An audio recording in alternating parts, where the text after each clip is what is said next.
Good morning, everyone, and welcome to today's webinar from the Institute of Export and International Trade about the new UK-New Zealand Free Trade Agreement brought to you in partnership with the UK government.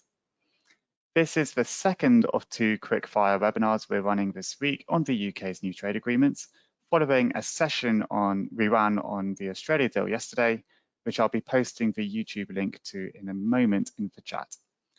My name is William Barnes-Graham, the Executive Editor at the Institute, and I will be your host today. But on the next slide, please, you will see that we have three fantastic speakers today. Firstly, we're delighted to be joined again by Henrietta Giada, the Institute's lead on trade deals, who will be giving an introduction to the UK's agreement with New Zealand and some of the Institute's support around it. Conor McLaughlin, the Foreign, Commonwealth and Development Office's lead trade and investment officer for New Zealand, is also returning to talk about the trade policy implications of the deal. And we're delighted to also be joined by Sharon Drew, the Department for Business and Trade's Trade and Investment Director for New Zealand, who will be giving an overview of the New Zealand market for UK businesses. But on the next slide, before we get going today, we're going to run a quick poll to find out a little bit more about you, our audience. So here we are asking which of these describes your trade with New Zealand. Maybe you export to New Zealand, maybe you have operations or subsidiaries there, maybe planning to export or planning to set up operations there, or you may have no plans currently to do business with New Zealand. I'll let that poll open for a moment and you can select all that apply. While you're answering that poll, some quick housekeeping notes from me. Firstly, you can contact me with any comments or questions using the question panel on the control window, usually to the right-hand side of your screen. We hope to get to a number of your questions today, but please note we cannot guarantee that we will get to every question in the allocated time. Please also note that if your questions are short and clear, I am more likely to be able to read them. Finally, you will receive a recording of the webinar as well as a couple of slides in a follow-up email we will be sending hopefully tomorrow. Now, thank you everyone for responding to that poll. I'm just going to close and share the results now. So over half of you already export to New Zealand, 58%, and a quarter of you are planning to. Not so many of you have operations or are planning to have operations in the country, and 13% of you have no plans to do business with New Zealand currently. So thank you everyone for answering that poll, really revealing as ever. But on the next slide, it is my delight to hand over to Henrietta to begin the presentations in earnest. So over to you, Henrietta. Thank you, Will, and thank you for everyone joining today to hear more about the UK-New Zealand Free Trade Agreement and how businesses can benefit from it and what opportunities it can provide for your business. My name is Henrietta Giada, and I'm the Institute's lead on our work on trade agreements and services. So if I can have the next slide. So on the agenda for today's webinar, we already had the introduction from Will. And next up, I will have a look at the importance of the trade agreement, some key benefits, and also show you some of the available support businesses can get from us at the IOE&IT. So we're lucky to have Sharon Drew and Conor McLaughlin with us today from the UK government. They have expert knowledge on both the free trade agreement itself and the markets in question. So Sharon will take us through the benefits of trading with New Zealand and the opportunities this agreement can lead to, before handing over to Conor, who will talk about the policy implications. Finally, we will also be answering some of your questions before wrapping up this session. So if I can have the next slide. As many probably already know, the free trade agreement between UK and New Zealand is one of the first to be signed by the British government following the UK's departure from the EU. The British government has predicted that the agreement will boost the UK economy by 800 million and contribute 200 million to household wages in the long run. So we ask, with the ratification for the agreement expected soon, how can businesses benefit from it when it's in effect? So this agreement is significant for several reasons. First, it provides an opportunity for the UK and New Zealand to strengthen their economic ties and create new opportunities for businesses growth in both markets. Second, the FTA is expected to boost trade between the two countries by eliminating tariffs and other trade barriers. This is expected to benefit a range of sectors, including agriculture, food and drink, technology, and services. the more flexible rules of origin can lead to UK businesses getting a competitive advantage in the New Zealand import market. So third, this FTA includes provisions on sustainable development, including commitments to protect the environment and workers' rights. And this is in line with the UK's and New Zealand's shared commitment to addressing climate change and promoting sustainable development. Finally, the trade agreement is expected to strengthen cooperation between the UK and New Zealand in a range of areas. This includes science and innovation, education, and culture.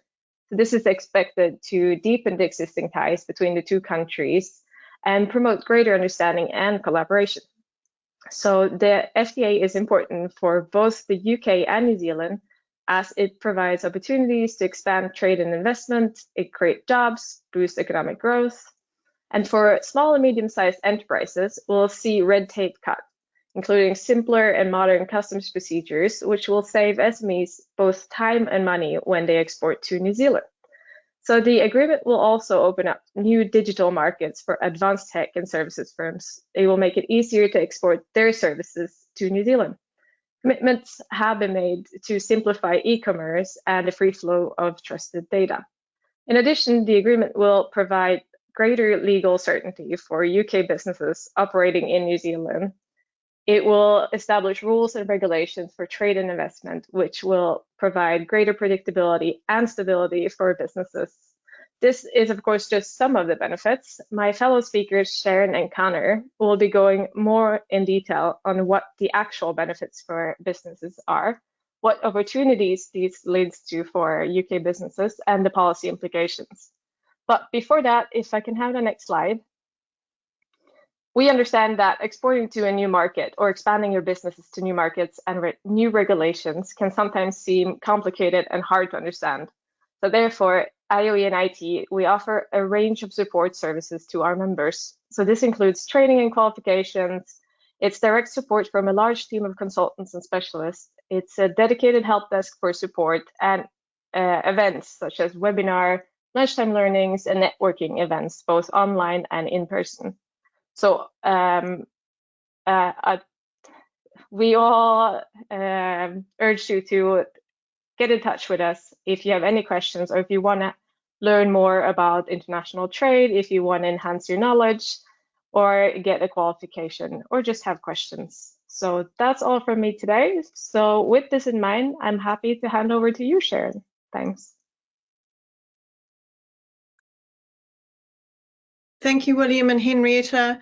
Kia ora, morena, nā mai haere mai, ko Sharon toku ingoa.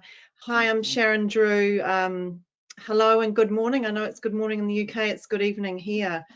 I'm really delighted to be here today to talk to you a little bit about New Zealand and some of the benefits of the FTA. I think we can get right on into the next slide. It's great to see that 58% of you are already exporting to New Zealand. I think we can get to the next slide because I know you'll already know a little bit about New Zealand. We are at the end of the world, or at the start of the world, as I like to say. A population of 5 million, but it does offer the UK a wealthy and sophisticated a market with a very transparent business environment as well. It's what you can basically open a company in a day in New Zealand, and we do consistently rank very high, #1 in World Bank ratings, actually, in business honesty and integrity. So it's certainly a market that shares a lot of values with the UK. And in terms of the economy, we're very much agriculturally based, with dairy being New Zealand's largest export earner. Perhaps you've tried some of the New Zealand wines in the UK, obviously forest products, that sort of thing, but I'd also say that tech is our largest growing sector, and in a subset of that is fintech. So New Zealand is actually a very innovative economy as well. Thank you. We'll get to the next slide. So this is a little bit of an overview about the trading relationship between New Zealand and the UK. Just to let you know, the sort of two-way trading relationship is about 2.5 billion between New Zealand and the UK. You can see that increased about 14.6% on 2021 figures. I would just note that obviously there was a dip in the pandemic when New Zealand's borders closed. So we're returning now slowly to sort of pre-pandemic trade levels, and hopefully with the FTA we'll see a nice increase from exporters from the UK to New Zealand. Thank you. I'll get the next slide.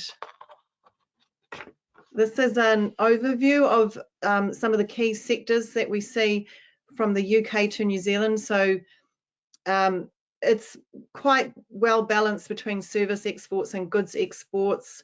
You'll see predominantly on the slide, telecoms is one of the largest export sectors from the UK, insurance and pensions, financial services as well, legal, a lot of road vehicles. We love your nice Jaguar Land Rover cars, etc. Unfortunately, I don't have one. Maybe when I start working for government. But consumer goods is also a key staple in New Zealand. A lot of goods from the UK sit in that sort of premium quality range that there's a real market gap in New Zealand. Specialised machinery and cars, maybe you're in some of those sectors. Thank you. We'll move to the next slide.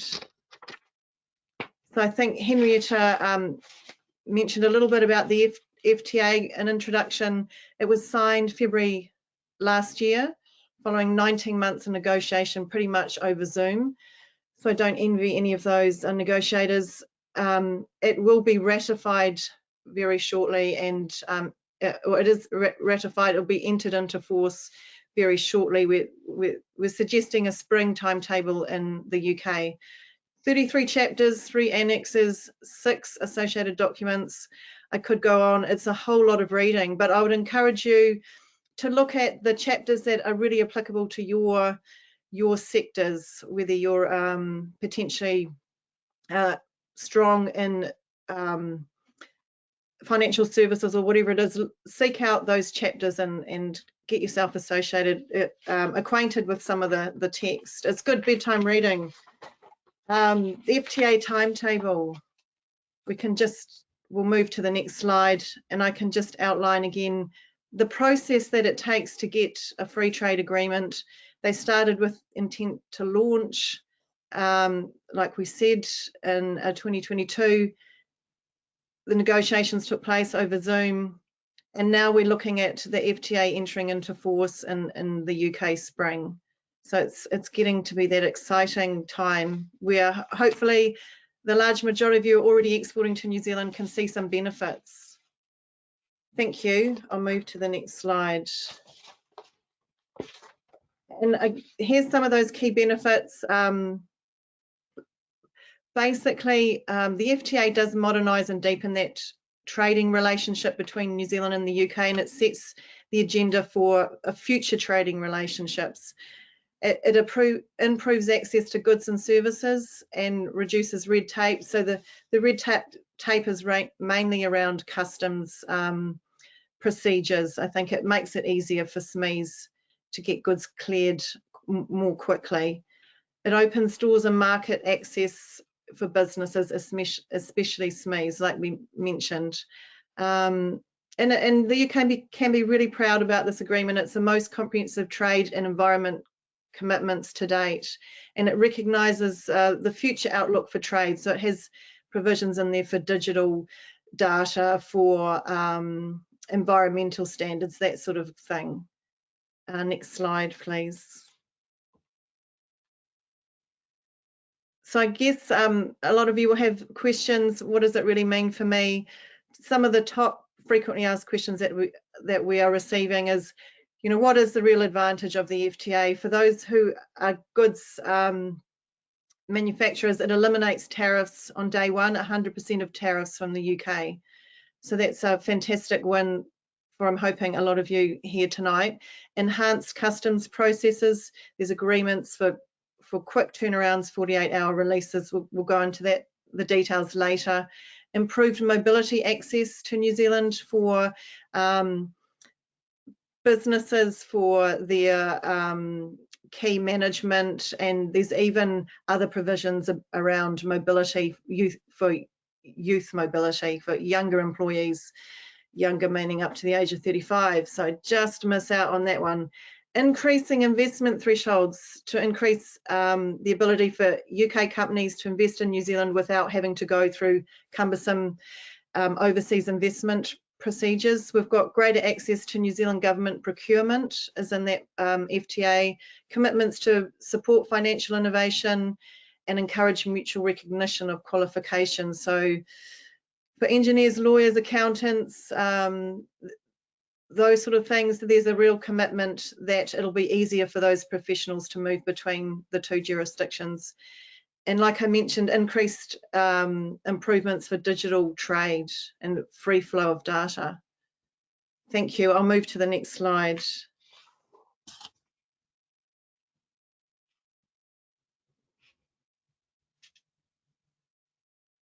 I'll just get to the next slide if we can.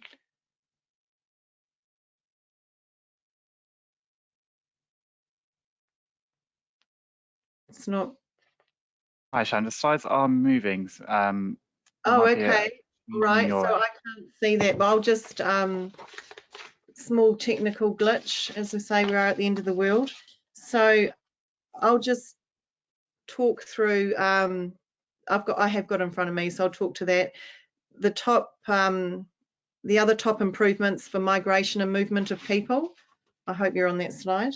The UK will gain access to a tailored visa route. Here we go. I can start to see it now. Apologies. There's intercompany transfers, like I mentioned, greater clarity and certainty for business investors. I think there's real advantages in the mobility for businesses that I hope a lot of you will be able to enjoy. The benefits for services companies, like I mentioned, higher investment thresholds, professional services recognition, and British suppliers will have legally guaranteed non-discriminatory access to procurement opportunities. So that's a real win as well. Now I'm on the slide that now has environment benefits for the FTA. I'm sorry, I can't, it's not syncing properly for me. Can you let me know, Will, are you on that slide? Yeah. Yeah, okay. So you need to go back to the slide, the last FAQ slide. So what are the environmental benefits for the trade agreement? Fantastic, thank you. There's many and varied benefits that cut across the environment chapter for the FTA, but it's things touch on a range of environmental issues like illegal logging, pollution, transition to the circular economy, fisheries management. So it's a commitment from both governments for sustainable trade and to respect each other's commitments to reduce carbon footprints. So it's something it's quite groundbreaking and something to be quite proud of. There's another a couple of chapters to mention that are new and quite progressive. We've got a gender equality chapter that's promoting female business owners, entrepreneurs, and making sure that it's inclusive trade for women, and Maori trade chapter to recognise the importance of that trading relationship between the UK and New Zealand Maori and to maximise the opportunities for that group, particularly Maori in the free trade agreement, and that's particularly important to New Zealand stakeholders, as you can imagine. We can move to the next slide on tariffs. So this is the big news, folks. I think you probably know on day one there will be all tariffs drops on goods from the UK into New Zealand. So this is going to be a significant win, more than £17 million of tariff reductions. So hopefully that will offset some of your cost of living increases, I think, that we're all dealing with. Thank you. I can go to the next slide and just show some examples. We've got from crisps going from 5% to 0%, to electrical and fibre optic cables as well. So that's just a sample of some of the reductions that we're going to see on day one.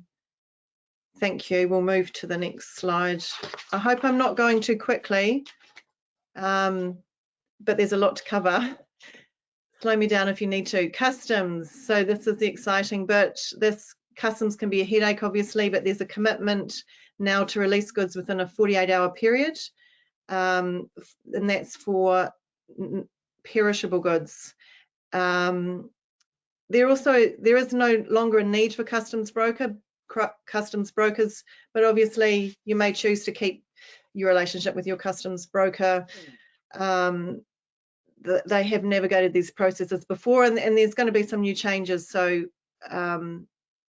it's definitely worth considering still using a customs broker. There should be quicker information, sort of data around documentation, border crossing procedures, that sort of thing. I'll move to the next slide. Thank you. Rules of origin. There will be further guidance from the UK government coming out about this, but the FTA sets forth very clear and simple rules about determining the rules of origin, and they're quite beneficial to both countries.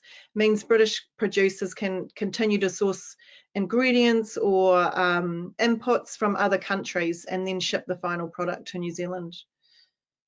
And this obviously helps with different supply chain challenges you might have across your network, and the FTA will ensure that most firms won't need to change their existing supply chains to qualify for zero tariffs.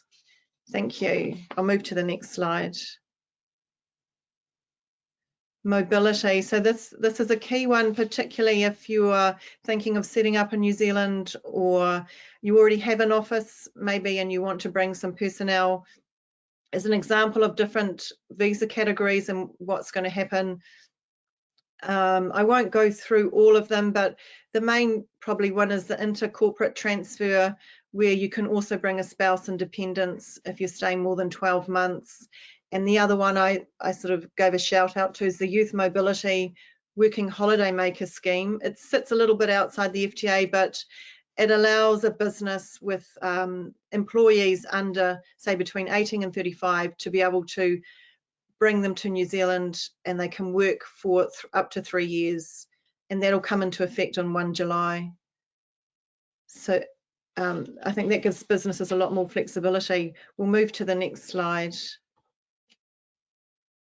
Thank you. Investment in services. So this is for businesses that are thinking of investing significantly in New Zealand from the UK. It raises these screening thresholds. Sorry, I haven't been drinking wine, it's only a glass of water. From the original £105 million, which is equivalent to 200 New Zealand dollars, and that brings it on a par with the best offering that New Zealand has. It just means there is a cumbersome process if you want to invest in New Zealand in the region of those funds, so it negates that. It makes it a lot quicker to sort of make an investment and sort of start getting a return on your money. There's also, it brings in procurement access to New Zealand government and council contracts. We'll move on to the next slide. Thank you. I know there's a lot of information here, so I'll be quick, but for those of you that are in e-commerce or digital trade, there's provisions in the FTA for that as well. It deals with consumer protection chapter, enforcing transparent, effective consumer protection measures. It talks about electronic transmissions of data and software, data localization. So this is an important one. Businesses will not be required to have data localized in New Zealand. You can keep your data in the UK. There's provisions around encryption, key sharing. It's all a bit technical, but I will say that from the UK, we do have a strong e-commerce digital trade between the UK and New Zealand. So if you're in this space, there's some real wins. There's also cooperation on digital innovation, emerging tech, and digital inclusion. I think both countries realise this. There's a lot of future of trade in the digital space and data transfer. So this is a particularly exciting area. I'll move on to the next one. Thank you. Now, I'm not sure if there's any agri-tech companies on this call. We can this is just one example of how provisions will benefit the agri-tech sector. It just talks about world's most advanced, the UK has the world's most advanced crop health and crop protection. There will be benefits in for this particular sector, and it's one that we're looking at. I'll move on to the next sector as well. We've just highlighted a few sectors, but we can talk to the benefits of any sector, to be honest. Environment, clean tech as well. There's real sustainability and environmental chapters in the FTA. And we're hopeful, to be honest, that there'll be an upside for UK expertise in sort of clean tech, green tech, wind energy. We've got some really exciting things happening with UK companies in New Zealand. So this talks a little bit to that. Talks about the provisions of sustainable procurement practices, cooperations in sustainable finance, and that sort of thing, green finance, growth technologies. Now, I hope that wasn't too quick. I do know, you know, I'm an FTA sort of junkie, but it's not for everyone. But I think the message is there's some exciting chapters in this FTA. It is quite groundbreaking, it's gold standard, and we really hope, for goods and services companies, that you do look at New Zealand. Yes, it's a small market, but there's some really compelling reasons to have a look, and I think the FTA will make life easier, potentially cheaper for you from the UK. So thank you very much. I'll hand back to William. Terrific. Thank you so much, Sharon. That was a real whistle-stop tour through the UK-New Zealand trade deal, and it's a massive agreement, obviously. So to have covered it in the time slot there is fantastic, and we should start a fundraiser to get you a Jaguar Land Rover. That's what I think we should do on the back of this webinar. But we're going to do our second poll now before moving on to the next section of the webinar. So this one is just asking you what you think the main benefit of a UK-New Zealand trade deal is for your business. Just while we're asking about poll, we'll start to look at a couple of questions which are coming through. And thank you everyone for sending questions in. Please do use the opportunity to do so. Obviously, we will be sharing the slides after the webinar alongside a copy of the recording, but this is also your chance to ask questions to Sharon and Connor in a moment, and Henrietta too, about the deal. So please don't feel shy in terms of asking questions. But a question we did get in was from Callum. So Sharon, if I may, Callum has asked, what provisions or schemes will there be to support UK smaller businesses, SMEs, to thrive in New Zealand on the back of the trade deal? Thanks. There's a lot of provisions in terms of, I've spoken a little bit to the benefits around customs, around quick digital document procedures, but probably one of the key tools that'll benefit small businesses, there'll be 2 websites that'll be set up, one from the UK government just aimed at UK SMEs, and it'll have explainers, guides, information, far more information for UK businesses around how they can benefit from the FTA, and it will show them sort of where they can gain the information they need. And the other website is a commitment from both the UK and New Zealand to set up a portal basically for SMEs, small and medium enterprises, which will have similar information, customs information, that just for example. So I think there's a real commitment to make this as easy as possible for SMEs. Terrific, and obviously as those portals and various kind of support schemes and websites are set up, we'll try to post the links to those to the audience here and beyond. But yeah, that's great. Thank you, Sharon. I hope that was helpful. Callum, I'm going to close the poll and just share the results.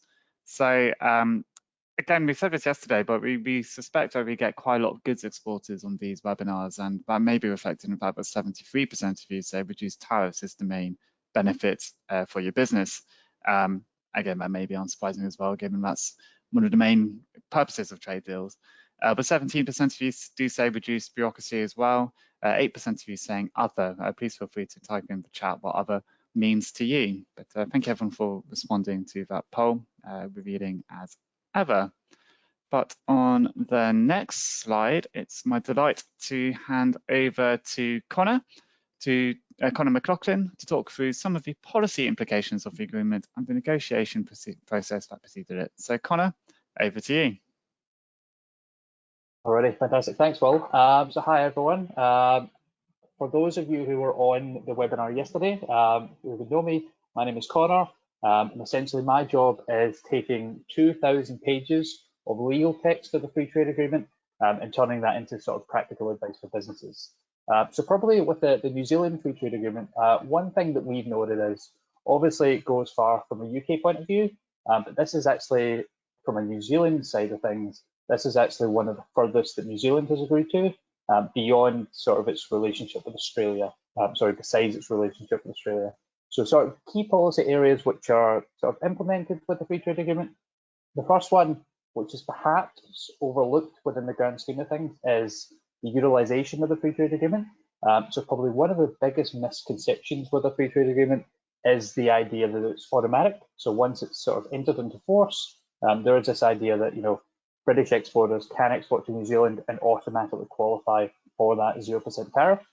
This isn't the case. What a lot of companies have to do, obviously when it gets to New Zealand's customs services, is actually have a piece of paper or a protocol that says that we are utilising this free trade agreement to qualify for that tax exemption.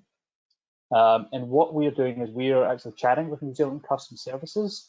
And I think that because this is the first time where New Zealand has agreed to a trade agreement without the need for customs brokers, they will put something online, I think within the next coming months, or just prior to entry into force, that will provide that sort of scope and narrative of how businesses can do that and qualify for that tariff exemption.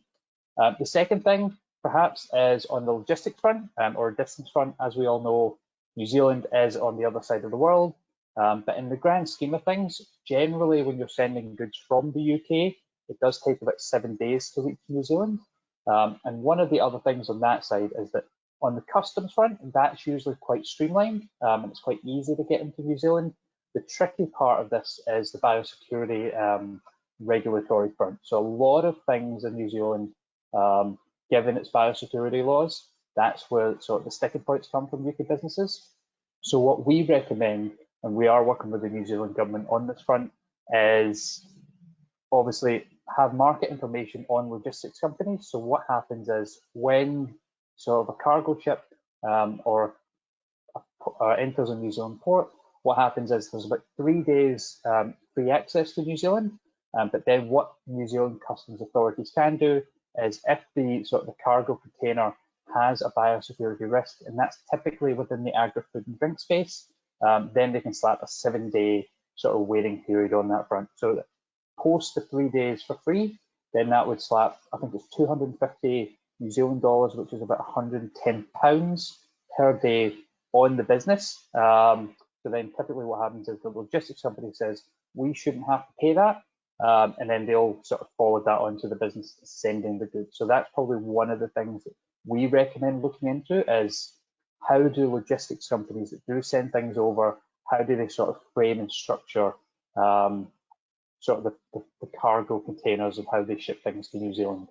Obviously on the poll, the number one thing was on taxes and tariffs. So on that front, obviously within sort of the free trade agreement sphere, 100% of UK exports will qualify for that tariff exemption. What we are looking at doing with the New Zealand government is on sort of great.gov as well as within the SME portal that Sharon's talked about, is providing the information on sort of rules of origin and given the complexity of modern supply chains, how do sort of SMEs sort of navigate that space. And one of the things that I know we're doing in the UK front is creating a portal. I don't know whether it's going to be in great.gov, that has sort of a HS code where you can easily access and look up whether you do qualify for that exemption post entry into force of the free trade agreement. The other policy area that I want to talk about, which is in my discussions with businesses, perhaps overlooked, is the data front. So probably one of the biggest changes within sort of the New Zealand UK trading relationships is the idea that there's no need for data localization. So if you do want to set up a base of operations within New Zealand, there is no need to have a physical server within New Zealand, which obviously cuts costs massively. An additional caveat to that point is sort of the recognition of the way the economy is going. So if you are sort of a service provider, which is borderless in nature, there's a lot less need for you to actually have a physical presence within New Zealand. And what the free trade agreement does is obviously look to that sort of forward thinking and future proofing the economy to say, all right, a lot of services are provided digitally now. So obviously a trading relationship that New Zealand and the UK have, as well as agreements into the future, do need to sort of comprehend and sort of have a synchronized approach to those modern ways of how the economy works. So I'm happy to talk more on any particular issues, but I'll stop there. Those are probably the four main sort of policy frames that we look at. Two obviously are quite overlooked, and then two are sort of within the traditional narrative of how we look at FTAs. So I'll stop there. I'll pass back to Will, but if you've got any questions, I think Will is going to pop my and Sharon's email within the chat. So if you've got any sort of direct questions or specifics, then feel free to email me, and I'm more than happy to provide answers. Perfect. Thank you, Connor. Yeah, I'll post the contact details in the chat. Just check with Sharon if that's okay with you. But yeah, we'll start to answer some of your questions now. We're going to just launch a quick poll before we do so. So this one is just asking you, what is the main challenge of trade between UK and New Zealand for your business? The options being tariffs, logistics and distance, market access, market knowledge, and other. Please do say what other means if that's what you select. Now we've got actually plenty of time for questions, so please do feel free to type them in. The first question we'll do though is one we've had from Harry, which is about CPTPP. And I'll just get up what this stands for any of you who don't know, but it's the Comprehensive and Progressive Agreement for Trans-Pacific Partnership. It's the Pacific Trade Pact of about 11 nations, which the UK recently secured accession to, and which Australia is also a member. So, Connor, I was just wondering, how does CPTPP and the New Zealand trade deal, how do they relate? How can businesses do businesses use both, or should they be selecting one to use if trading with New Zealand or other partners which the UK has got a relationship with? I think that the way that we've always looked at the CPTPP concurrently with the free trade agreement is the fact that they complement each other inherently. When we look at the 11 countries that are within the CPTPP, there's different sort of protocols and agreements that the UK has sort of joined. Ultimately, it is sort of a commercial decision to the company for which agreement they do try to utilise. Obviously, New Zealand sort of offers different incentives and different benefits for a British business in terms of whether they want to view that as a hub to the Asia Pacific region, or whether they just want to see that as a sort of an export destination in and of itself. Obviously, if we're talking about, say, service exports, as I mentioned, because they're quite borderless in nature sometimes, perhaps it's not the best option to view New Zealand as a hub to the Asia Pacific region. But then obviously if you're exporting goods, there's a bit more saliency on that front. The other thing to note is obviously the utilisation of the deal. So there are different provisions within the bilateral free trade agreement. So you look at, say, government procurement, and obviously within the sort of the multilateral CPTPP context, those provisions aren't agreed on. So it is sort of sector specific, it's issue specific, but then the way that we've always looked at it is that the CPTPP complements as well as sort of builds on the free trade agreement. That's brilliant. Thank you, Connor. And I just want to pick up on something you mentioned there. And at this point, Sharon and Henrietta, both of you feel free to come back in for the Q&A panel as well. And there was a question we actually had in from Susan, which was about whether UK businesses should view New Zealand as a hub or a way into the sort of Asia Pacific region more broadly, or whether they should be viewing New Zealand as an export market in and of itself. I mean, I'm wondering, Sharon first, potentially, what's your view on that question? Do you view New Zealand as a market in itself, or can it be a hub, an entry point into the wider region? I guess I'm biased. I'm going to say New Zealand stands on on its own 2 feet as a market to consider. In terms of being a hub, I think, you know, you do need to look at what product or service we're talking about.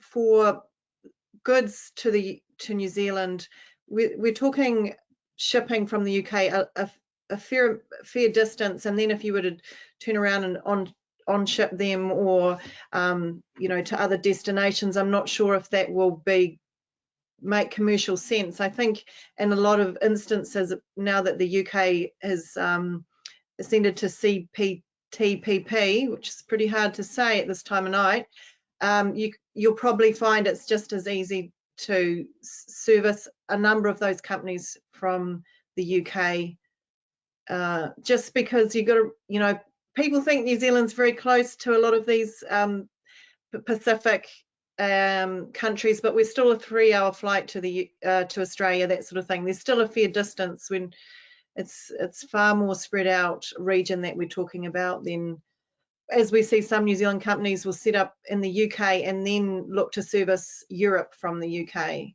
That makes sense geographically. I think it's a far smaller distance, but that's my view. I don't know if Henrietta has a different view.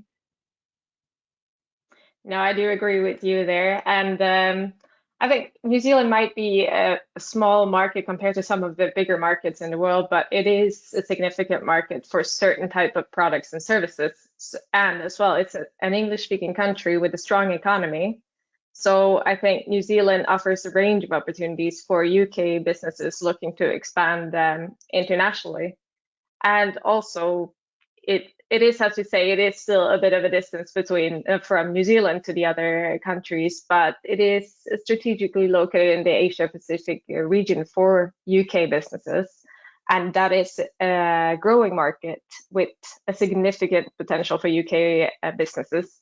So I think with establishing a foothold in New Zealand, UK businesses can gain access to a much wider range of markets in that region.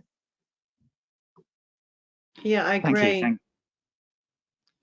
Thank you all three of you for talking to that point. I'm just going to share the results to the poll now because it's interesting as ever. I mean, this isn't too surprising. It's quite similar to the poll we ran yesterday in the Australia webinar.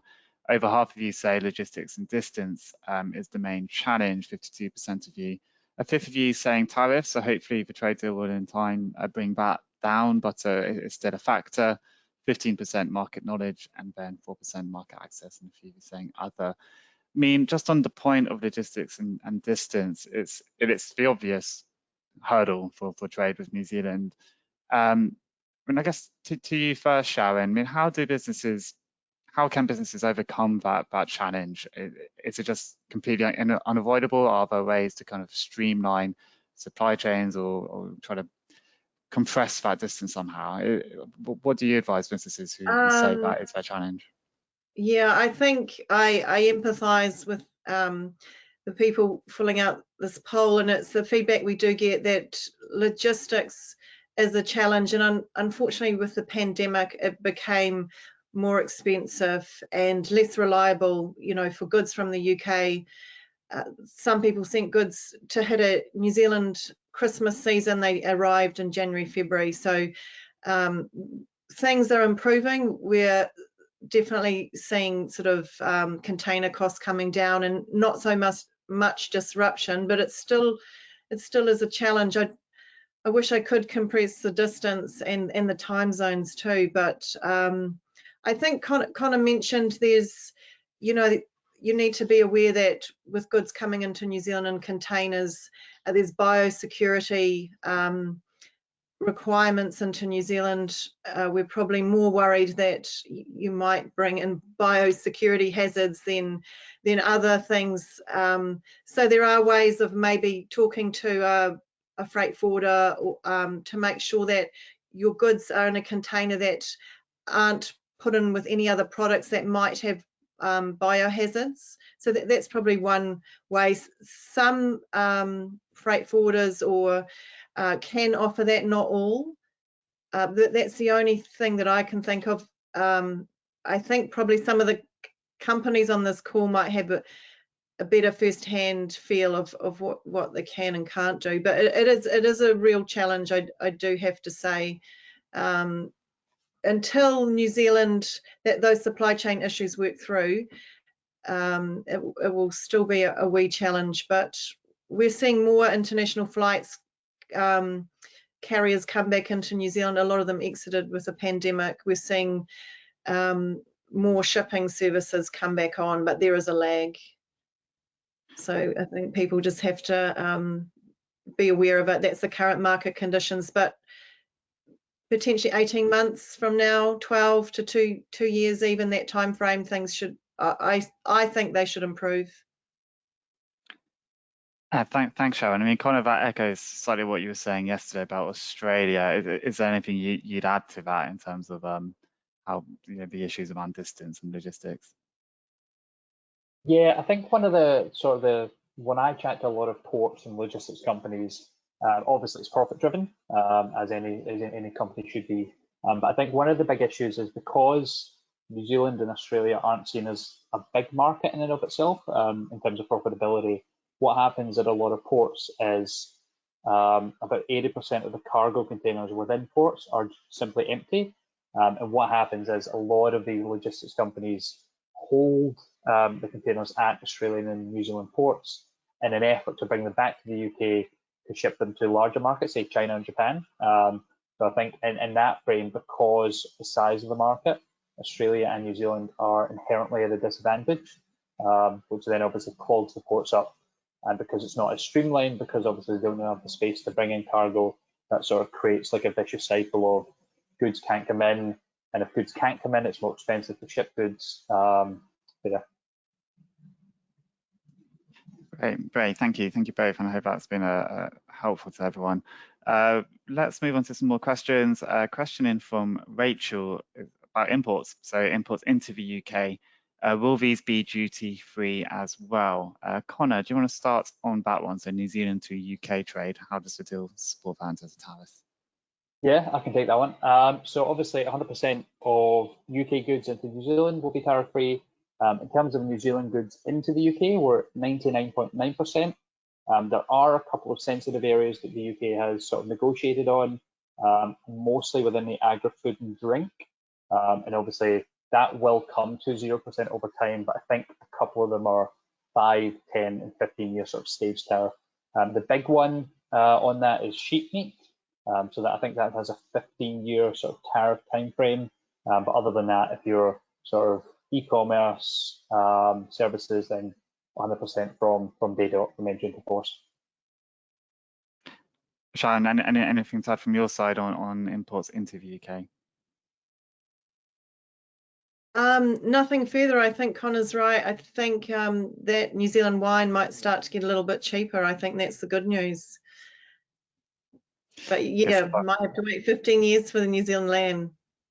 But my view is that the UK has negotiated really good terms here with New Zealand on this FTA. So yeah, they've done well. Perfect. I like the sound of cheaper New Zealand wine. That sounds a win to me. We've had a question from Catherine, and a few people asked this in yesterday's webinar as well. Well, I've slightly misread it, but I'll come on to your specific question in a moment, Catherine. The question I do want to ask, which I think a few people have been asking, is around proving origin in order to declare tariff-free trade. So I know people are asking, where do you do it? Is it a form or as such that you do it in? Connor, do you want to speak to that? Because you answered that yesterday as well. So how do people prove origin declaring tariffs? Yeah, I'm happy to jump in. So when we have been chatting with Australia and New Zealand customs authorities, the main sort of incentive behind this is the fact that on both agreements, it's the first time where there's no legal provision to use a customs broker to get goods into the country. So what both Australia and New Zealand are looking at doing is sort of creating sort of their own self-certification template and couple that with, sort of a documentation on sort of where the origin of the good is. So that's coming, I think, within the next couple of months. I know Australia is a little bit behind New Zealand on this front. So we are looking at sort of the end of spring to get those things. But once that comes in, I'm happy to feed that to anyone in this webinar, as well as the IOE, so that can be disseminated more regularly. Thank you, Connor, and I hope that answers your question, Scott, and also Matthew. Do say if not. The question Catherine was going to ask was, will we have to use a statement or COFO to prove exemption of goods? And also, will we have to provide a wood packing declaration with shipments?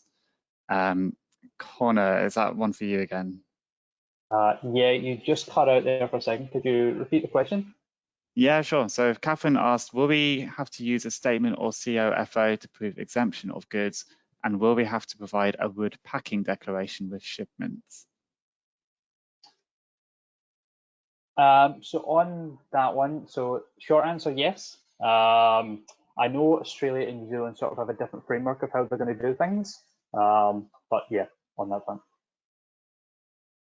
Okay, so I hope that's been helpful, Catherine. Nice affirmative answer. So a good question which has come in from Cecily, is how does the deal encourage trade in low carbon goods and technologies?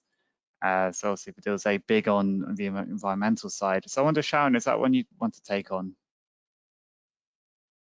Yeah, sure. I think it talks to the environmental chapter in terms of there's a long list of liberalized tariffs on some of these goods, fossil fuel fisheries. Like we mentioned, some of these Jaguar Land Rovers, the EV ones, no tariffs. So I think there's been a real commitment to ambitious agreements in this space, because both New Zealand and the UK governments are very committed to achieving their net zero commitments. And if Cecily is really interested in that, there'll be more details in the trade and environmental chapter. Great stuff. Hopefully that's helped, Cecily. Question from Kerry. This might be one for you again, Sharon, I'm not sure. Will original veterinary certificates still be required? I might defer that to Connor if he knows. That I would have to get an answer and get back to you otherwise. Connor, is that something you're across? Not as of yet, but I'm more than happy to chat with New Zealand customs authorities on that front and get back to you. Thank you both. I was going to post your contact details in a moment, actually. So I'll ask the next question and I'll do that as you're answering the next question. So we had a question in from Millie, which is, could you explain a little further how the deals chapter on gender and trade will work in practice? Sharon, do you want to start on this one? And it'd be interesting to hear from Henrietta as well on this one.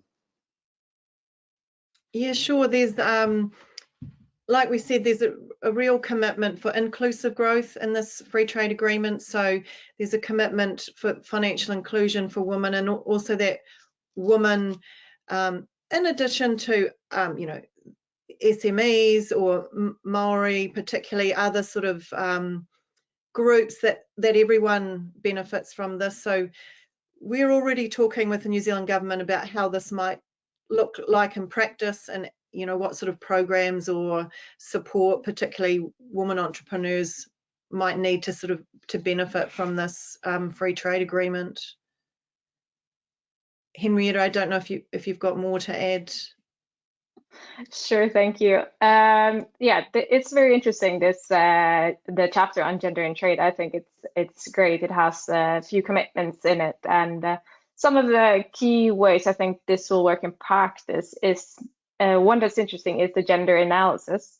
So the FTA will require the UK and New Zealand to conduct a gender analysis of the agreement to identify and address any potential impacts on gender equality. So the analysis will help to make sure that the agreement does not have any negative impact on women's rights and interests. It also includes provisions for capacity building to support women's economic empowerment. So it includes measures to promote women's economic empowerment, entrepreneurship, access to finance for women, and also to support women's participation in trade-related activities. and as well information sharing. So it requires UK and New Zealand to share information of best practices for promoting gender equality and women's economic empowerment in trade. So it includes sharing information on policies, initiatives that have been successful, as well as providing training, technical assistance to support gender equality in trade. So I'm excited to see how this is gonna work moving forward. It does sound really exciting. So, yeah, thank you, Henrietta and Sharon. Really good stuff. Question from Angus is probably for me. Will we receive the useful links from yesterday's Australia and today's New Zealand seminar? Yeah, they'll be in the slides. We're going to be sending the slides and the recordings and any other useful links and resources in an email for both webinars tomorrow. So I didn't mention about the Australia webinar. It's going to be both webinars going to be covered in one email tomorrow. So that'll go out to registrants of both of those webinars. So keep your eyes peeled for that email, and do contact us if for any reason that doesn't come through. We will do one last question before wrapping up. This will be a good one for Henrietta, I think. It's similar to one we covered yesterday, but it's around accumulation. So how would accumulation work for, say, goods which are being manufactured with parts or being processed in Vietnam, New Zealand, and Australia, as an example? How would that work within the CPTPP framework? So again, as we said yesterday, this will have to be on a case-by-case basis as the rules vary. But yes, both the CPTPP and the New Zealand agreement does have provisions on accumulation, which means that you can use some parts or ingredients from one for your product and actually still get the zero tariffs for your product. The rules for the origin will be very specific for each agreement. So what you will have to do is look at your specific product, the market that you want export it to, and evaluate from there. There is also a few very useful tools for this online, as accumulation rules can be a bit complicated and hard to understand, or also use any available support where we have consultants to help with these specific things. Brilliant, thank you, Henrietta, and I hope that's been helpful, everyone. We're starting to run out of questions, actually. So thank you, everyone, for sending in those questions. We have one last question of you, the audience, and this is just to ask how confident you are that you have the knowledge and skills needed to benefit from the UK-New Zealand trade deal, options ranging from very to not at all confident. So we're going to start to wrap up while you're answering that poll. Just a quick reminder that we will be sending the recording of today's webinar as well as yesterday's webinar by the end of the week. That will also include the slides and any useful links as well. I would just like to say thank you to Henrietta, to Connor, and to Sharon for joining us for the webinar today, particularly as time zones are all over the place for this one. So Sharon's joining at, I think it's after 9 p.m. now, I think, by this stage, so in New Zealand. So thank you so much to all three of you for joining and for taking the time and the slightly strange times to join this and to present today. So thank you ever so much. Our next webinar is on how you can gain a competitive advantage in international markets through demonstrating your compliance. A nice catch on there. That's on Tuesday, 2nd May, so the day after the bank holiday. You can go to export.org.uk for more information about this and all our upcoming webinars and activities, including how to join as a member of the Institute and the educational and consultancy services we provide to businesses and individuals looking to thrive in international trade. Before I completely finish off the webinar, I'm just going to share the results to the poll. Thank you, everyone, for responding. So that's pretty encouraging, isn't it? 83% of you say you're quite confident you have the knowledge and skills needed to benefit from the deal. 13% of you very confident, and only 4% of you not confident. And we'll be running more webinars like this to bump the very confident up and to make sure that all of you have the information you need to benefit from what is a really exciting agreement. But for now, thank you everyone for joining us today. As you leave, please do let us know what you thought of today's webinar and any suggestions for topics in or future events by completing the short exit survey. But have a great rest of the day and goodbye.